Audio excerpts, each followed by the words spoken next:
We last saw the actor James Gandolfini during that last scene of The Sopranos, but he is no longer Tony Soprano. The actor, the man, has moved on, and HBO has moved with him.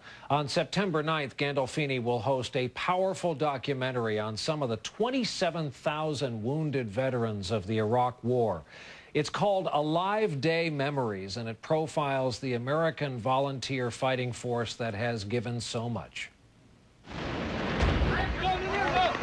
The RPG just came straight through my shoulder. If you survive getting blown up in Iraq, that day becomes your Alive Day. Alive Day is the day you escape death. And what is yours? January 2nd, 2005. June 19th, 2004. January 21st, 2006. January 3rd, 05. It's the day they were hit and lived. 4 veterans brought together by one actor. Their injuries vary. 2 of them are missing legs, 1 is missing an arm. 1 suffers from the after effects of combat beyond his physical wounds.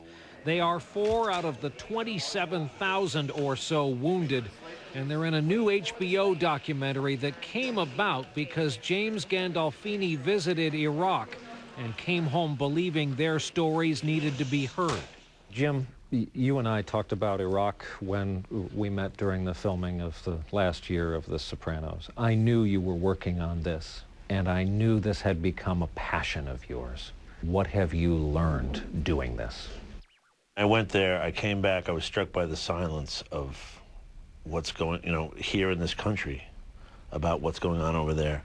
And then when I talked to these soldiers, I was struck by, you can be cynical on both coasts or wherever you are, honor, duty, loyalty to your country. It hit me. I guess some people forget about that or don't think about it. And I think... I understand. Just talking about the project brings out real emotion.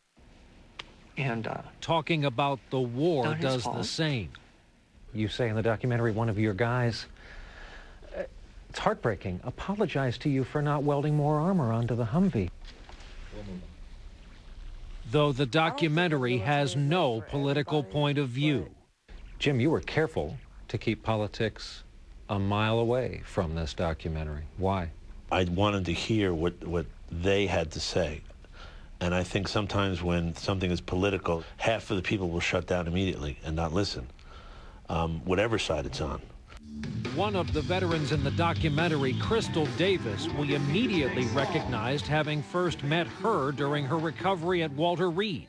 How are you a different person than when we first met at Walter Reed? Well, I'm a lot more independent now. You said 2 things in the documentary. You just want to be happy-go-lucky Dex, and you want to go to sleep at night without a pill. I'm going to get back, but PTSD, you'll never be the same. January 2nd, I feel like the old me died off and a new me was born. Lieutenant, when do you come closest to forgetting? I try to have fun. I try to surround myself with good people, but it never really goes away. All of the veterans wanted to thank someone. my wife actually pushes me every single day to do everything that I did before. And, she's my rock in everything that I do. I do it for her and I do it for my kids. That's the biggest portion of me, is them. Yeah, that's it right there. They are an incredible bunch. And by the way, when you ask James Gandolfini about his life or maybe his last role as Tony, he'll have none of it. This project, he says, is all about the men and women he calls the very best this nation has to offer. While it is not for the faint of heart, it is a lesson in courage and character.